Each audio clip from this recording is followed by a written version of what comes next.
Hello everyone. Thank you all for watching the video and leaving meaningful comments. Wishing everyone good health and happiness. Early in the morning, as the first rays of sunlight slip through the gaps in the bamboo roof, I wake up, hearing my 6-month-old daughter squirming beside me, her soft, steady breathing bringing a smile to my face. I turn over, seeing the little girl I found yesterday still fast asleep, her eyes shut tight, her once dirty face now clean from last night's washing. I sit up, pick both kids up, feeling their weight in my weary arms, and step over to the corner to grab some leftover rice from yesterday. I pour hot water from the bamboo kettle into the bowl of rice, stirring it into a watery porridge, the faint smell making me swallow hard from hunger. I settle my daughter in my lap, spooning the porridge to her bit by bit, then turn to feed the little girl, my heart warming as I watch them eat eagerly despite my trembling, tired hands. When they're finished, I carry my daughter out to the garden, set the little girl on a dry banana leaf beside the vegetable rows, and fetch a bucket of water from the stream nearby to water the greens. I scoop out water, pouring it onto the soil, watching the lush green plants soak it up, sweat rolling down my forehead from the heavy bucket on my shoulder. I water the rows, glancing back to check on the 2 kids, telling myself I need to tend them well to have food for the tough days ahead. I set the bucket down, wipe sweat with my tattered sleeve, then grab a knife and head behind the house to cut banana leaves, each step stinging my feet from yesterday's pebbles. I pick out the big, green leaves to sell, swinging the knife with each cut, my hands smarting from old blisters that haven't healed. Each chop echoes with a swish, and I grit my teeth through the pain, thinking of the small bit of money I'll earn for the kids.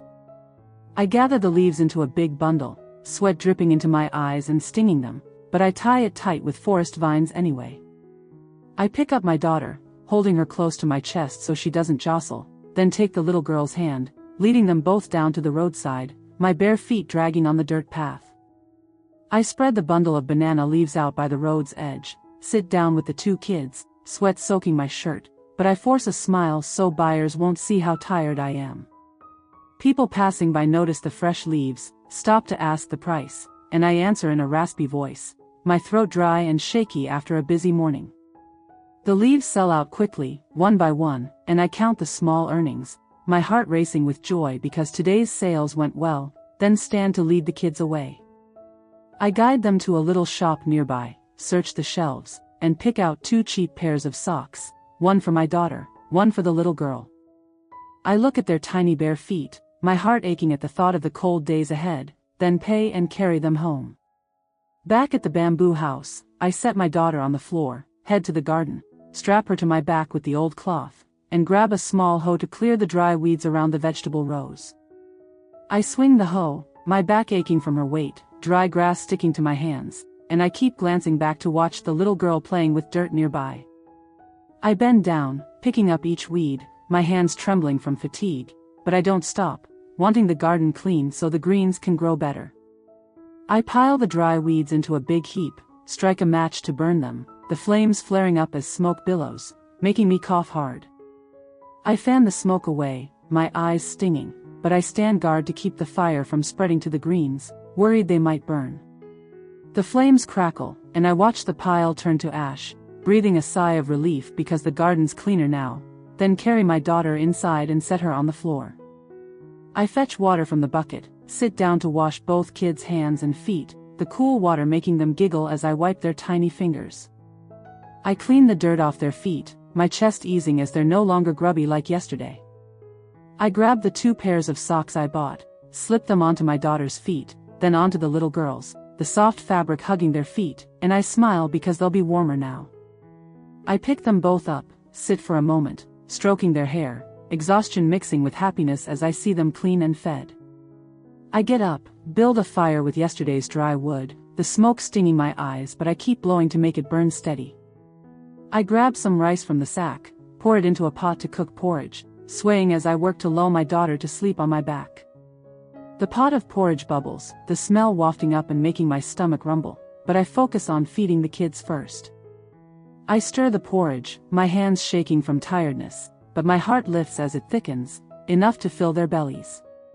When it's ready, I spoon it into 2 small bowls, set my daughter on a dry banana leaf, sit between them, nursing her while feeding the little girl one spoonful at a time.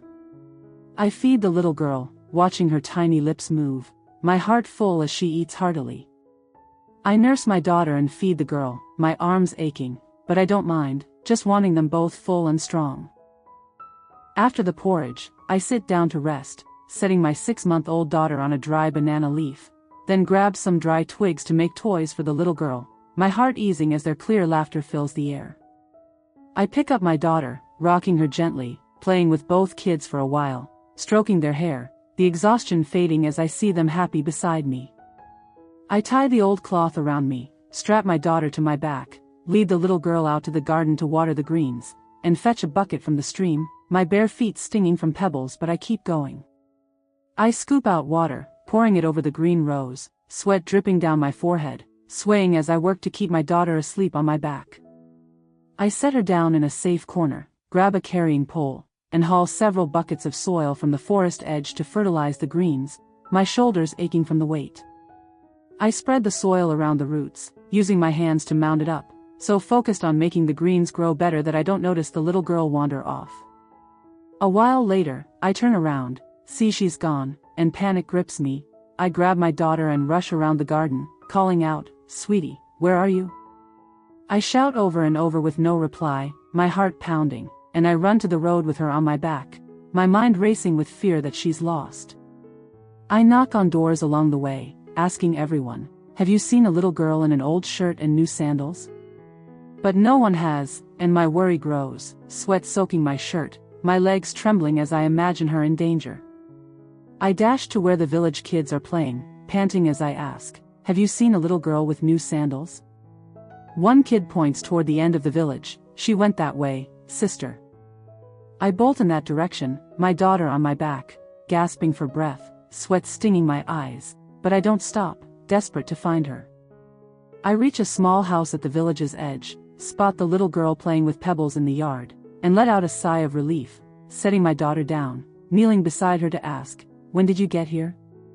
A man steps out, looks at her then at me, and I ask, "Is this her house?" He nods, smiling warmly, "Yes, she came back a bit ago. I'm her dad. Thank you for taking care of her these past few days." I smile back, recounting how I found her in the woods, my chest lightening knowing she's safe with her family. I chat with him for a bit, hearing how she got lost playing far from home, then asked to leave, picking up my daughter and walking away with a peaceful heart. On the way back, I carry my daughter, reflecting on the past few days, glad the little girl found her dad, though my legs ache from the long day. Back at the bamboo house, I set her down, rest for a moment, then cradle her and drift off from exhaustion, dreaming of the garden rose. The next morning, I wake early, carry her to the market, and use yesterday's earnings from the banana leaves to buy more vegetable seedlings, excited to plant again. I pick out healthy seedlings, pay, and head home, clutching her and the bag of plants, my heart eager because yesterday's work wasn't wasted. In the garden, I tie the cloth, strap her to my back, go to the soil I hauled yesterday, and carefully plant each seedling into the soft earth. I dig small holes, set the plants in, mound soil around their roots, my hands shaking from fatigue but my spirit lifting as they stand upright. I fetch water to pour over the new greens, watching it soak into the soil, a calm settling over me like I've sown fresh hope. I sit down, cradling my daughter, gazing at the rows, the tiny green sprouts so lovable in my eyes.